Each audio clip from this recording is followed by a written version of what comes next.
From the New York Times, I'm Michael Barbaro. This is a daily.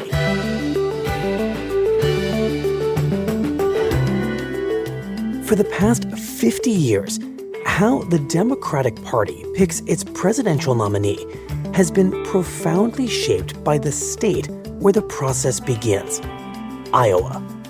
Today, why in the coming days, Democrats are poised to abandon that tradition.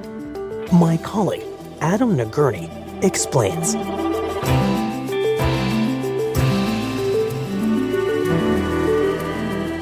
It's Thursday, February 2nd.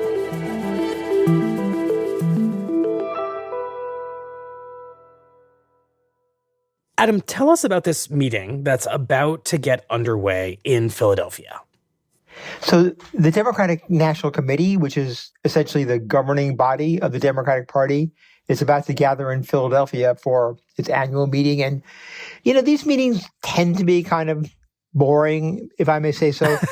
But there's something really contentious and I would argue historically important on the agenda this time. And that is that the Democratic National Committee is going to debate and vote on a proposal put forward by President Biden to do a pretty major overhaul of the presidential nominating calendar for 2024. And while that might make your eyes glaze over, it's pretty meaningful and important because what it means is that Iowa, which has been the first state in this process since 1972, is about to get knocked out of that spot.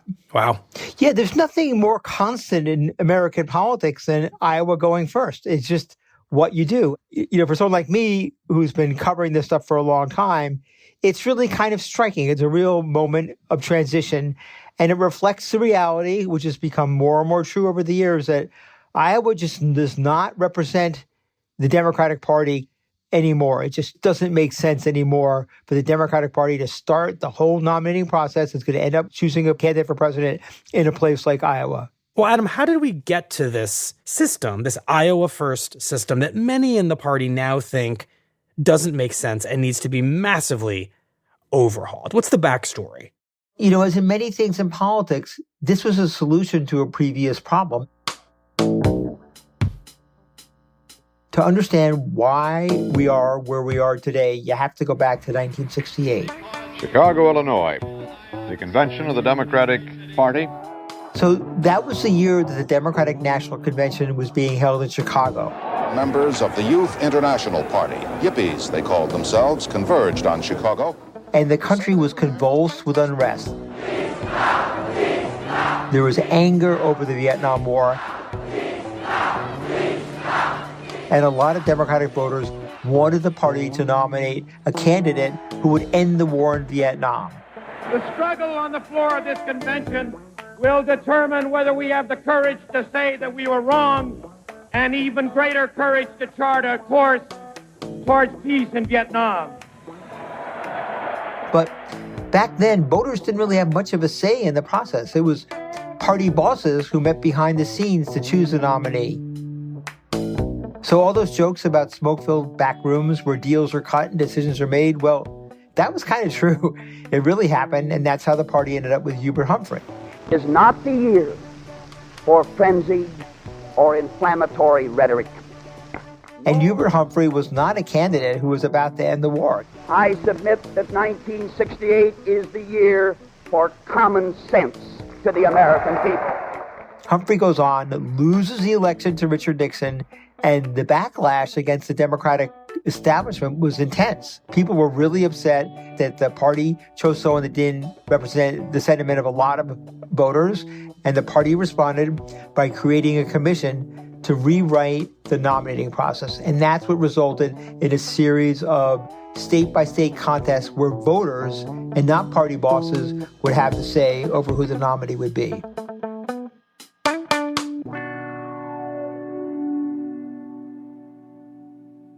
And why was Iowa chosen to go first?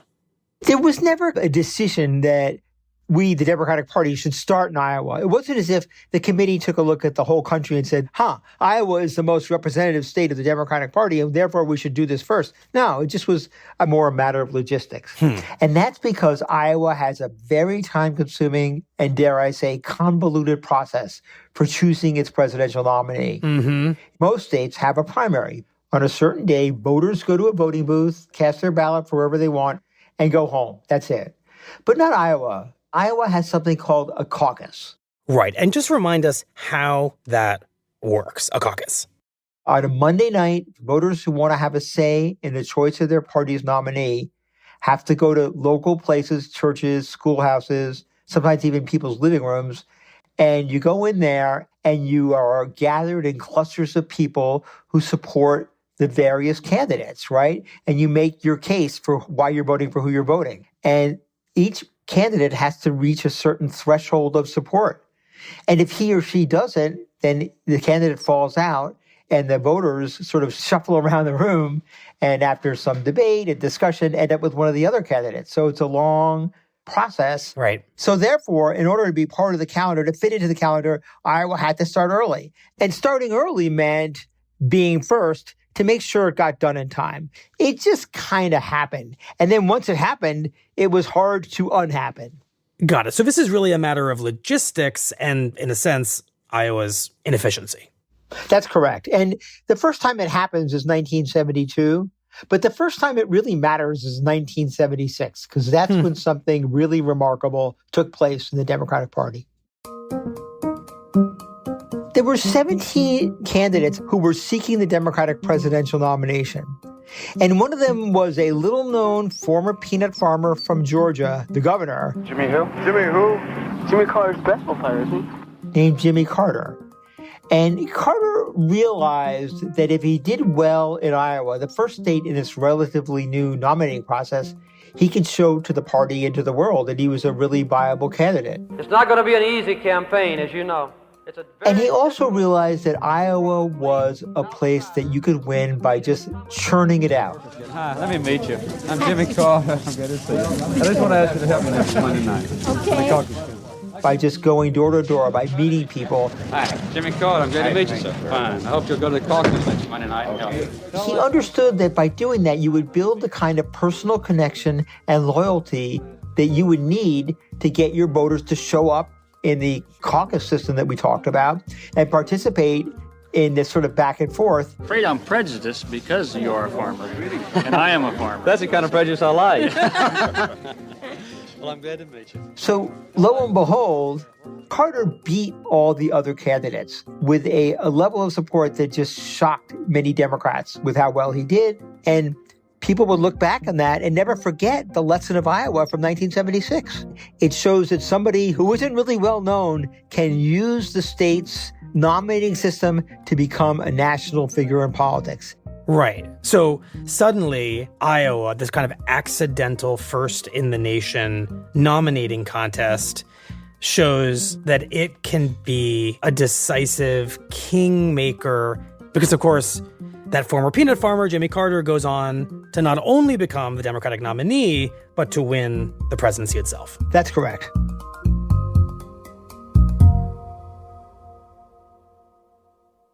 And then Iowa showed again how it could help catapult a candidate to the front of the Democratic nominating process. Well, listen, it is so fun to be here on a wonderful summer Saturday here. In this case, it was a relatively new senator from Illinois named Barack Obama. I'm having a great time. Everybody's been so nice. What's important to remember about Obama that year was that certainly at the end of 2007, leading into 2008, very few people thought that he could win the nomination. Every dollar that we invest in early childhood education. He was very untested. If we invest $1, let me get some water, guys. He was not, frankly, at least early on, a particularly good candidate, as I can attest from watching him in those early days. You know what Japan does with Chinese when it comes to, for example, food importation? He was a little aloof. He was a little professorial. All those raps on him that used to make him annoyed were kind of true. But he took a page from Jimmy Carter. How are you? Oh, I'm great. Thank you so much. And he spent months sort of going to all these small events in Iowa, in living rooms and churches. Jeff, good to see you. Thank you for coming. My name's Diane. Hi, Diane. Nice to meet you. He took advantage of this sort of period to learn what was important and to learn how to say what he believed. Right. And then I love you back. there was a very, very famous political dinner that is on the Iowa calendar. And he went there and he just blew the roof off the place. We can make this election not about fear, but about the future. And that won't just be a Democratic victory. That will be an American victory. And that is a victory that America needs right now. And it just totally, dramatically shifted the dynamics of the race. Thank you very much, everybody. Thank you. And he went on to win. It was candidate training school, right? That's an important thing to remember about small states like Iowa. It made him a better candidate. Right. And as I recall, Adam, during this period, there isn't much question that Iowa's place as first in the nation is locked in. But questions do start to crop up more and more about whether Iowa being first is a good idea. And I say that because by the next presidential election, 2012, I end up joining you in Iowa as a political reporter for the Times. And I remember those questions becoming very top of mind. Yeah, it was kind of striking because Iowa, this overwhelmingly white state, had just voted for a black man to be the Democratic presidential nomination. But it was hard to get around the fact that this state was not representative of the Democratic Party. That how much sense did it make to have a state like this be such a critical part of the Democratic nominating process? The other thing that was going on was that Iowa was slipping away from the Democratic Party in general elections. There was a time when it was at least a purple state, a state that was in play. But more and more, it was becoming a Republican state. Right. The Democrats are still going through the motions of going there. Every now and then you'll get a Democratic candidate who will say, I'm not going to campaign there, and then they lose. So it became something that you just did because you did it, right? And then comes 2020. It is now about 1 o'clock in the morning in Iowa. Results were supposed to be coming in hours ago. And we see an implosion in Iowa's caucus system. It still remains the biggest political mystery in the Democratic world right now. It's still right. There was this total meltdown. I was there. I watched it. Election officials in the state had tried to modernize the process by using an app to report the results, but they hadn't really tested out the app beforehand, and it just didn't work. Campaigns are frustrated, some of the candidates declaring victory despite not knowing the winner. And so things just totally failed that night. The head of Iowa's Democratic Party tonight calling the system breakdown unacceptable. As chair of the party, I apologize deeply for this. That's right. And the state became a laughingstock, right? Iowa, how did you beef this? You had 4 years to get ready, and this was the result? This is worse than the husband who comes home on Valentine's Day with a flower from the neighbor's yard, a bag of Skittles, and a card that says, sorry for your loss. It took, 3 weeks before they could decide a winner? The person who eventually did win the Iowa caucuses, in fact, was another fairly unknown candidate, a mayor from Indiana named Pete Buttigieg. And no one really thought he had a shot of actually winning the Democratic nomination. And this time they were right.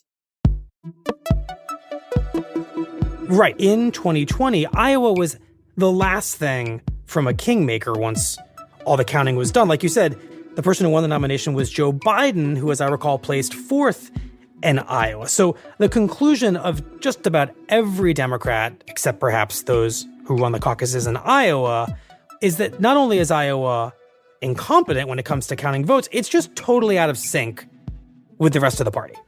That's right, Michael. And I think the other part of that was they realized that with few exceptions, Barack Obama being one, it had been out of sync for a long time. I mean, for all the hype that reporters sort of invested in it and talking about how important it is, the fact of the matter is that, it was not a barometer of where the party was. Every now and then it lived up to its hype, but more often than not, it did not. And then in 2020, it just was this accumulation of all these reasons why enough already.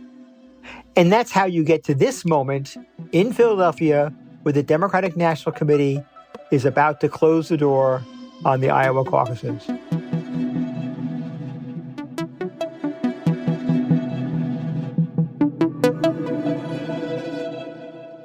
We'll be right back. So, Adam, what exactly is the Democratic Party's proposal for replacing Iowa as the first nominating contest in the nation? Well, so first of all, this is President Biden's idea and his recommendation to the Democratic Committee. So the plan that is being considered now would have South Carolina be the first state in the country to vote on the Democratic presidential candidates.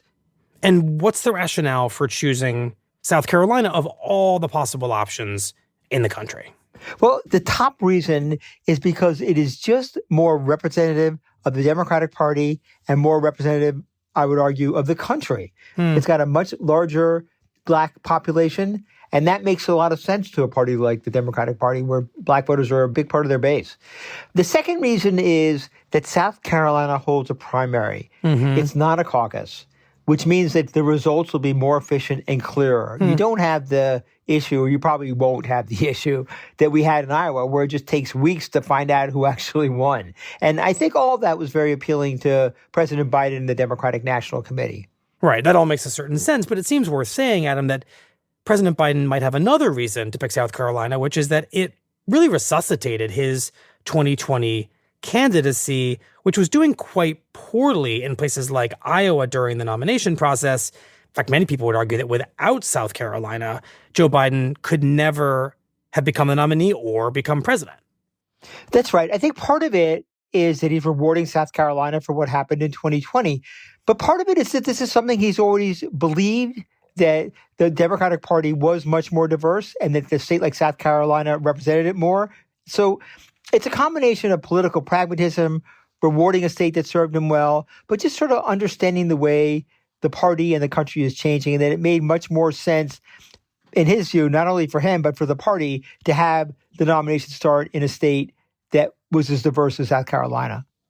So, of course, I'm reminded of what happened in 1968 when the party was trying to fix a problem. That effort to fix a problem inevitably created a new problem, which was Iowa, this largely white state that had a lot of trouble counting votes. Do Democrats fear that this new effort to solve a problem might create even newer problems? Yeah, I think what you're referring to here is the law of unintended consequences, which is that anything a party does has some consequence that you and I can never imagine. I'll tell you what I think is a fair thing to think about here. There were problems with Iowa. There's no question about that. But there was something about it that allowed for the unexpected to happen. And the obvious example is Jimmy Carter catapulting onto the national stage, or Barack Obama becoming the Barack Obama that we know. And, you know, obviously it doesn't happen with every candidate, but the possibility was always there. And I think that's what attracted Democrats to go there. And I think we might lose that in a state like South Carolina. Why? Why are we likely to lose that in South Carolina? Well, a couple of reasons. One is South Carolina is a bigger state in terms of population. There are 2 million more people in South Carolina. So the idea of the kind of intimate campaigning, getting to know voters, getting to know issues that we saw in Iowa just can't happen in South Carolina. And it's another point I would make about Iowa here. It's a caucus. It's not a primary. And it requires a certain level of commitment on the part of voters because they have to turn out at a certain time for like 2 hours on a Monday night, and they have to stand up and say why they're supporting who they're supporting, or at least stand up and say who they're supporting. So that requires a certain level of connection and commitment. And a lot of candidates will tell you that that will only happen if you meet voters in person, not once, but several times, right? And that's a big part of the culture of Iowa. And that's not going to be the case in South Carolina. Even if you want to do it, it's just too big. And that is the downside of South Carolina. Fascinating. And what exactly do we think losing all of that might mean, practically speaking, for the candidates who seek the nomination? I mean, if they don't achieve that level of intimacy with voters in a place like Iowa, what does it actually practically mean? I mean, it might mean that the world is just changing and that people like me who have been covering politics in the past should just get over it. But a candidate in Iowa can spend months building up steam, coming in unknown, and just methodically working his or her way around across the state. So by the end, they have name recognition, right? And they're a strong candidate, at least in terms of people knowing who they are. That's not going to be the case in South Carolina. I think there's going to be a real premium on candidates coming in who have name recognition, who are already known. Mm-hmm. And that also means, right, candidates who have money, who can buy name recognition, who can put their ads on television and get people to know who they are. Mm-hmm. That's the price of being in South Carolina. So the risk here is that this changed schedule might limit the type of candidate who has a serious chance of winning the Democratic nomination. You're saying if that candidate doesn't have a lot of name recognition and a lot of money, their chances now in this new system are just lower. That's right. You know, politics is very random. You never know what's going to happen. I wouldn't rule it out completely, but it's going to be much harder for an unknown candidate to come from the back of the pack and all of a sudden win a primary. Because if you're not well known, you're going to need to have money to get known by voters. And that's an obstacle. That's a real obstacle. Right. But of course, the kind of candidate this change very clearly benefits is a candidate like Joe Biden, right? I mean, he's an incumbent president seeking re-election, we think. And he has all these things that this schedule advantages. Huge name recognition. No one has more name recognition than the sitting president, and a huge campaign war chest for the same reason. Lots of Democrats have given lots of money to him, which is why some people, no doubt, see this new schedule as a kind of Biden incumbency protection program. Yes, in a way, but I think, you want to give Biden his due. I'm not sure that's what's motivating him here. I mean, I think that he really does believe that the system is unfair and doesn't represent the Democratic Party. But, I think he talked about reevaluating this every 4 years, considering how difficult it's been for this to happen. It's the first time in, 50 years? I wouldn't count on that happening. Let's just say that. Once it's done, at least for a couple of cycles, that's for sure. Mm-hmm. It feels, Adam, that there's a certain kind of irony to where this is all landing. Because the party has been having this internal debate for decades now over who picks its nominee. And in 1968, the decision was to take that power from party bosses, as you described it to us, and give it to Democratic Party voters. But then the voters they gave a lot of power to in places like Iowa ended up being largely white and rural, which leads to this latest reform, again, over who picks the nominee. And the answer this time is to open the door to a more diverse set of voters that's more reflective of the party. But in doing that, based on everything you just told us, we could end up with a system that leaves that more diverse set of voters with, and this is the irony part, less choice, right? Potentially fewer candidates, or at the very least, fewer kinds of candidates, right? Yeah, I mean, I think that's exactly right. And I think that is a trade-off that the Democratic Party at this point is willing to make. That it finds the idea of Iowa as the start of the nominating process so problematic that it is willing to make compromises like this in order to get a nominating process that starts in a state like South Carolina. And we'll see what works. It might work, it might not, but it's a trade-off they're willing to make. And if it doesn't work, they'll change it and we'll have you back. That's right. I'll be back for the next one. Well, Adam, thank you very much. Thank you, Michael. I appreciate your time today. That was a pleasure.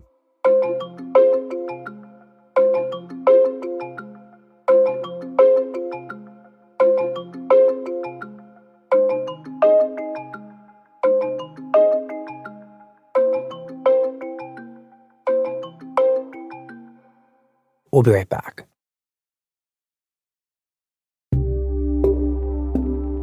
Here's what else you need to know today. This is a family that lost their son and their brother through an act of violence at the hands and the feet of people who had been charged with keeping them safe.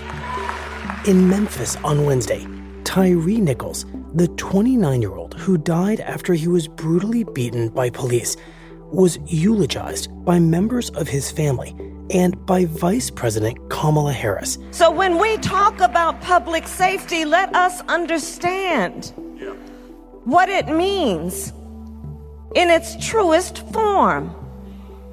Tyree Nichols should have been safe. In emotional remarks, Nichols' mother and stepfather recalled the trauma of learning that their son had died at the hands of police, and later watching video footage that contradicted what officers said had happened at the scene. When we got the news, it was very, very difficult. It was surrounded by lies, deceit, trying to cover it up. But as they say, what's done in the dark will always come to the light.